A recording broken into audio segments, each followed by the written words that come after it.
Señor resucitó, venciendo la muerte en la cruz. Nuestra esperanza está en Él.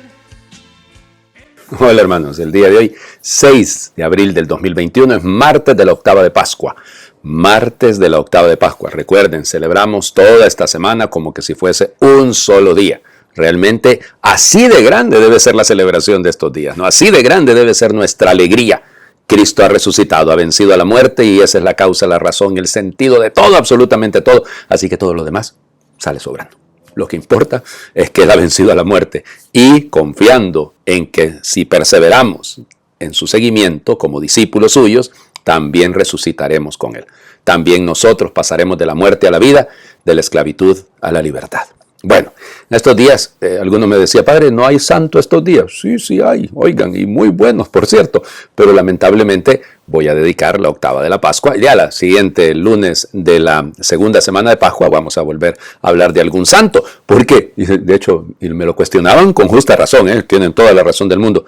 Ay, ¿qué sentido tiene que celebremos la Pascua si no es para ser santos? Entonces hay que recordar a algunos de los santos porque para eso es la Pascua. Bueno, sí, sin duda, pero vamos a dejarlo así. De todas maneras, ya les digo yo que no quiero estarlos cansando tanto, aunque las lecturas del día de hoy son un poquito más cortitas que las de ayer. Pero igual, vamos. Hechos de los Apóstoles. Vamos, Colón descubre América. O sea, hay que leer Hechos de los Apóstoles durante toda la Pascua. Capítulo 2, siempre es la continuación de lo que ayer escuchamos. Versículos del 36 al 41.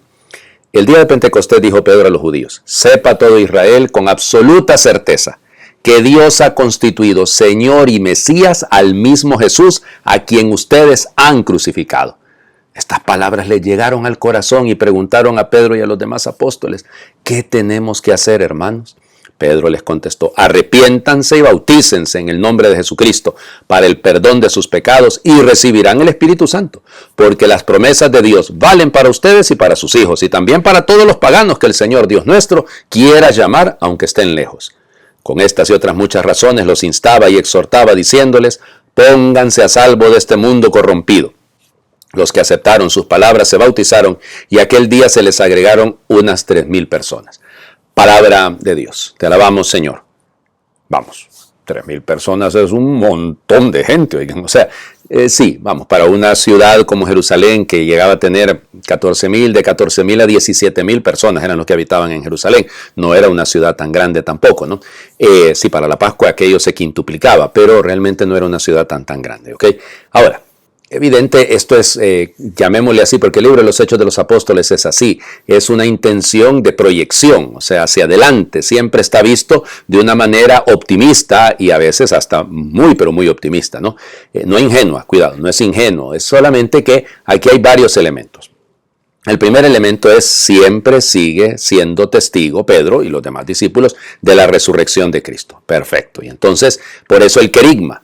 Dios ha constituido a este Jesús que ustedes crucificaron, Mesías y Señor. O sea, Señor y Mesías. Perfecto. Entonces, y es claro, ¿no? A quien ustedes crucificaron. O sea, les está acusando. O sea, no les está diciendo, no les está dorando la píldora, como decimos en mi pueblo. No. No está suavizando el asunto. Está haciendo claro: ustedes son responsables de la muerte del Señor Jesús. Ay, padre, qué barbaridad. No, sí que también nosotros somos responsables de la muerte del Señor Jesús. Murió por nuestros pecados. Así que, por lo tanto, también nosotros. Y entonces, la reacción de la gente.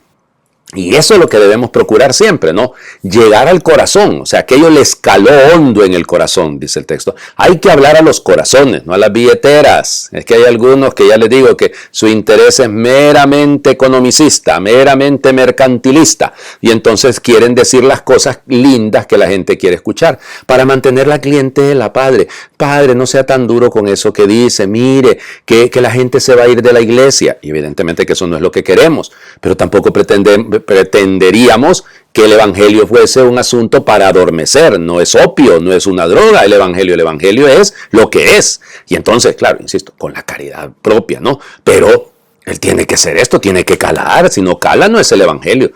El otro elemento, muy pero muy importante: ¿qué tenemos que hacer, hermanos? No dice que tenemos que saber, hermanos, qué artículos del catecismo tengo que conocer, qué oraciones tengo que saber, ni repetir muy bien. No, ¿Qué tenemos que sentir, hermanos? Tampoco. En este mundo nuestro tan sensacionalista, ese es un riesgo, ¿no? Porque hay muchas denominaciones que están basadas en la sensación, o sea, en generar emotividad en las personas. Y claro que las emociones son un componente importante en la persona humana, pero no lo son todo. Y ustedes por eso notan personas que dicen que dejaron la iglesia católica porque aquí se sienten bien, allá no se sentían bien. Y entonces luego uno les pregunta con el paso de los años, ¿y seguís en el mismo lugar? No. Porque se van moviendo de sensación en sensación. Empezaron allá en una iglesita por allá, en una secta por acá, y ahí se van moviendo, porque van buscando sensaciones. ¿Qué tenemos que hacer? El cristianismo es una moral. Desemboca en un acto moral.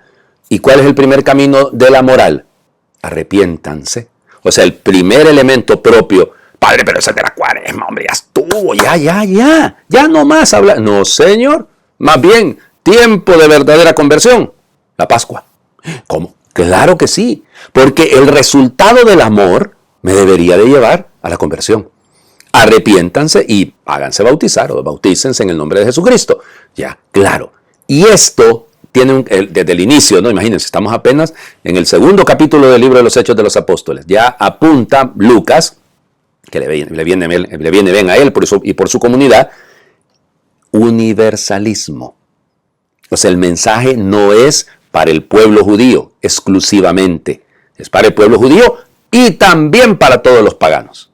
Y aquí está la clave. La iglesia es familia de todos. Aquí no es una etnia, no es un grupo. Y eso tenemos que insistirlo una y otra vez, porque es fundamental.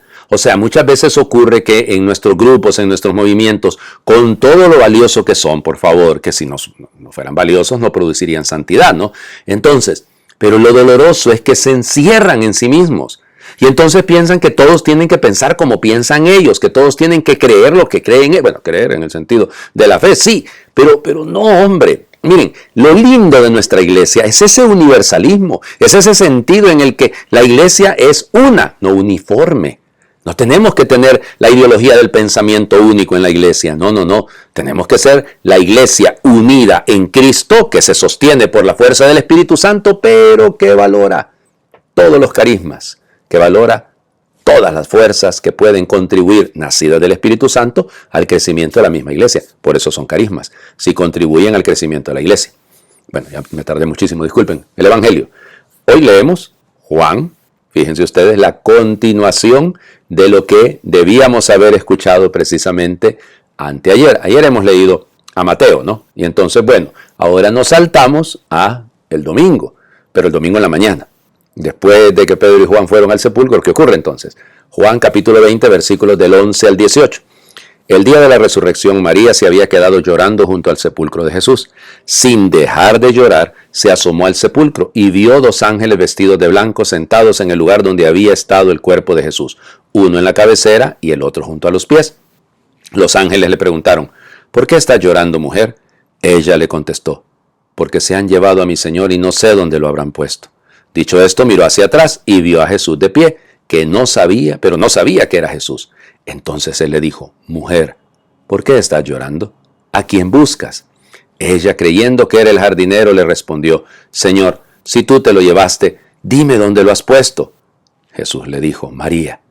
Ella se volvió y exclamó, Rabuní, que en hebreo significa maestro. Jesús le dijo, déjame ya, porque todavía no he subido al Padre. Ve a decir a mis hermanos, suba a mi Padre y su Padre, a mi Dios y su Dios. María Magdalena se fue a ver a los discípulos para decirles que había visto al Señor y para darles su mensaje. Palabra del Señor. Gloria a ti, Señor Jesús. Apóstol de los apóstoles, se le llama María Magdalena. Por estos días han andado circulando mucho, ¿no? Lo que yo les he estado diciendo. Y es cierto, es completamente cierto. La primera palabra del resucitado, según el Evangelio de Juan, es mujer. Ahí está, hay que valorar a las mujeres, claro, totalmente de acuerdo en eso, ¿eh?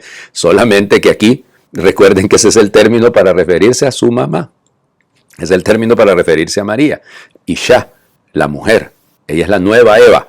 En ella nace algo completamente nuevo. Padre, pero se lo dice a la Magdalena. Claro, porque la Magdalena, volvemos a insistir, se los decía, no, si no se los dije, ¿verdad? Lo prediqué, pero no se los dije a ustedes, pero es que el domingo yo lo insistía eso, María Magdalena representa realmente a la iglesia fiel. Ella es simbólica también en ese sentido, se queda junto al sepulcro de su Señor. ¿Y qué es lo que ve? Pues hombre, sencillamente ve la Shekinah, ve el arca de la alianza, Claro, no ven que ve un hombre de blanco en la cabecera y otro a los pies, los dos querubines que estaban en el arca de la alianza. Eso es, no está, ahí estaba presente, estaba la presencia del Señor, y así que por lo tanto en aquella tumba queda marcado como custodios, no como guardaespaldas, pero más así como custodios hacen estos ángeles, estos hombres vestidos de blanco. Y el diálogo, ¿no? ¿Por qué lloras? ¿Ya? Y Jesús vuelve a comenzar la historia. Vuelve a comenzar la historia. ¿Qué buscas? ¿Se acuerdan lo que les dijo Jesús? Son su primera gran pregunta, digámoslo, en el Evangelio de Juan, cuando aquellos dos discípulos, que eran discípulos de Juan el Bautista, lo siguen. Maestro, ¿dónde vives? Mejor dicho, ¿qué buscan? Maestro, ¿dónde vives? Vengan y lo verán. Bueno, pero ¿qué buscan?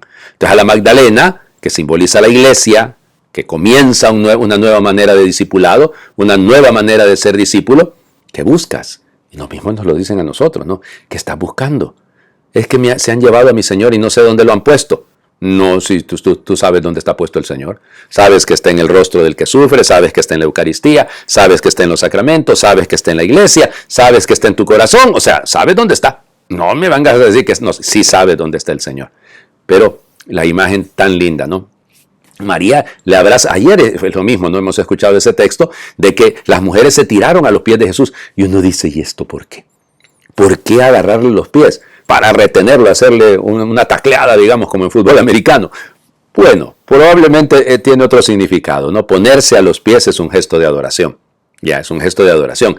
Pero más aún, es, vete a decirle a mis hermanos, suéltame, claro, déjame porque subo a mi Padre, que es también su Padre. A mi Dios, que también es su Dios. Y esto es fundamental. Esto es fundamental. Ese es el mensaje de la resurrección. Por Cristo nosotros somos parte de la familia de Dios. Gracias a Él pasamos a formar parte de esa relación. Su Abba, su papá, es también el nuestro. Eso es lo que nos ha dado la resurrección. Díganme si no tenemos motivos suficientes para estar alegres. Bueno, les invito a hacer oración. La oración del día de hoy, vamos. Mi escritor preferido, religioso, ya, es don José Luis Martín Descalzo. Murió hace ya varios años atrás.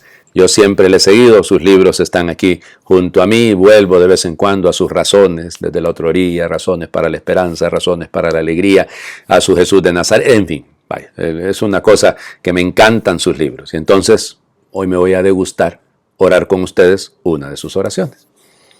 Lo mismo que María Magdalena decimos hoy nosotros, me han quitado a mi Señor y no sé dónde lo han puesto. Marchamos por el mundo y no encontramos nada en que poner los ojos, nadie en quien podamos poner entero nuestro corazón. Desde que tú te fuiste, nos han quitado el alma y no sabemos dónde apoyar nuestra esperanza, ni encontrarnos una sola alegría que no tenga venenos. ¿Dónde estás? ¿Dónde fuiste, jardinero del alma? ¿En qué sepulcro, en qué jardín te escondes? ¿O es que tú estás delante de nuestros mismos ojos y no sabemos verte? ¿Estás en los hermanos y no te conocemos? ¿Te ocultas en los pobres, resucitas en ellos y nosotros pasamos a tu lado sin reconocerte? Llámame por mi nombre, para que yo te vea, para que reconozca la voz con que hace años me llamaste a la vida en el bautismo, para que redescubra que tú eres mi Maestro. Y envíame de nuevo a transmitir de nuevo tu gozo a mis hermanos. Hazme apóstol de apóstoles, como aquella mujer privilegiada que porque te amó tanto, conoció el privilegio de beber el primer sorbo de la resurrección. Amén. El Señor esté con ustedes. Les bendiga Dios, que es Padre, Hijo y Espíritu Santo, y su bendición descienda, les acompañe siempre. Felices Pascuas de Resurrección para todos.